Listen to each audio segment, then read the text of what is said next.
Hi guys, welcome to Last Moment Tuition. मेरा नाम है नेल्सन और आज हम लोग कंटिन्यू करने वाले industrial electronics.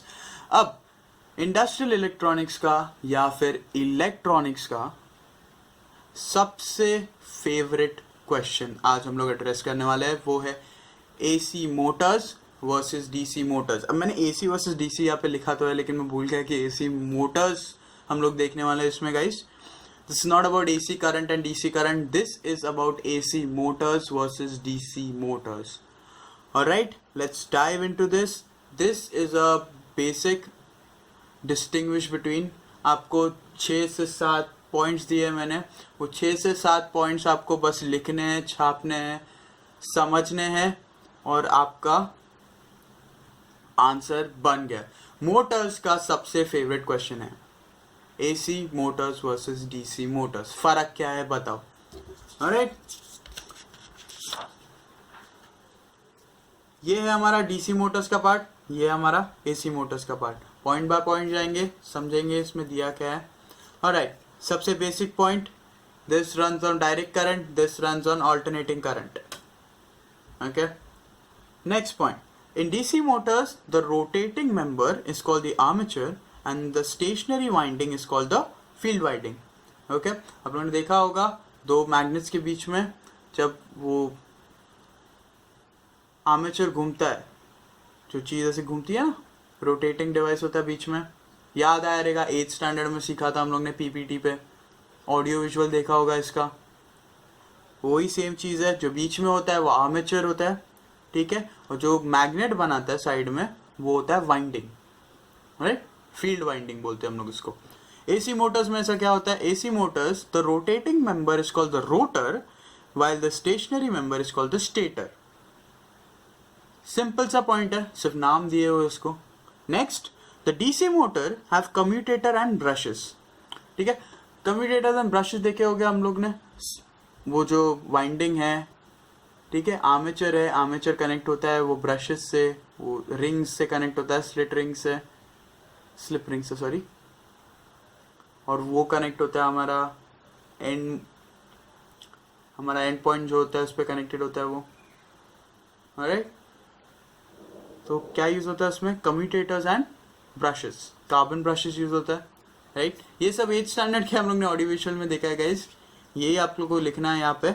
The commutator and brushes are absent in AC motors, AC motors में उसकी जरूरत नहीं है हम लोग को। Alright, next, basically AC motors में उसकी जरूरत क्यों नहीं है हम लोग को, क्योंकि जब चेंजेस होते हैं डीसी मोटर्स में, डीसी मोटर्स अपना डायरेक्शन चेंज करता है और उसका आउटपुट एसी में आएगा। Alright, AC Motors already AC है, आपको उसका जरूरत नहीं है। Next, the speed control is easily possible by varying armature voltage और field current। या तो आप मैग्नेट का करंट ये करो, चेंज करो, या फिर आप आर्मेचर के वाइंडिंग में या आर्मेचर के वोल्टेज में चेंजेस करो, आपका स्पीड कंट्रोल हो जाएगा। स्पीड कंट्रोल एसी मोटर्स में थोड़ा सा डिफिकल्ट होता है। The speed is a function of frequency, Hence, speed control is bit complicated by varying frequency। इसमें आपको उसकी फ्रीक्वेंसी वेरी करनी पड़ती है, ठीक है। Next, the maintenance is more due to brushes and commutator. इसमें ब्रशेज है, ब्रशेज वेयर आउट हो जाते हैं, उस कार्बन ब्रशेज को बार बार चेंज करना पड़ता है आपको। अगर किसी ने मोटर्स यूज किया है तो आपको उसका फंक्शन पता होगा कि उसका अगर मेंटेनेंस करने जाते हैं तो मेंटेनेंस में सबसे पहले उसका चेंज करते हैं हम लोग ब्रशेज, क्योंकि ब्रशेस वेयर एंड टेयर हो जाते हैं। ऑलराइट, उस पर वो रिंग्स घसते रहते हैं तो उसमें वेयर एंड टेयर होना यह कॉमन है। तो मेंटेनेंस का ज़्यादा खर्चा डीसी मोटर्स में होता है, जबकि maintenance is less and are rugged and sturdy motors. Alright, 8 points, 3 more point. Alright, let's go. The life is limited due to wear and tear of brushes। इसमें लाइफ ज़्यादा है क्योंकि ब्रशेस है नहीं। Alright, moving components, interacting components कम है AC motors में, तो उसका लाइफ ऑब्वियसली ज़्यादा है। The heat dissipation is not effective, hence low heat transfer coefficient. Heat dissipation इसमें बराबर होता नहीं है, इसकी वजह से वेयर एंड टेयर बढ़ता है। इसीलिए जबकि हीट बाहर नहीं जाता है वो चेम्बर में से, तो इसके लिए उसका हीट ट्रांसफर कोएफिशिएंट कम है।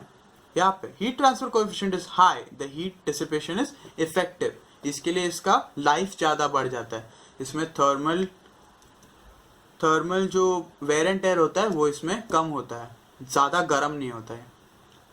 Right, for the same size the power rating is less than AC motors and for the same size the power rating is higher than DC motors। अगर दोनों का एक साइज में लूँ तो AC मोटर्स मेरे को ज़्यादा फेवरेबल होगा क्योंकि उसका पावर रेटिंग ज़्यादा होगा। ओके गाइस, तो ये थे 8 पॉइंट्स आपको AC Motors versus DC Motors पे। ओके, तो अगर आपको ये वीडियो हेल्पफुल लगा, वीडियो को लाइक करो, चैनल को सब्सक्राइब करो और यही 8 पॉइंट लिख के आना गाइस, आपको कंफर्म मार्क्स मिलने वाले हैं इस पे। राइट, इजी है, टू द पॉइंट है और इन्फॉर्मेशनल है, यही चाहिए रहता है आपके पेपर चेकर्स को। Right, thanks for watching guys.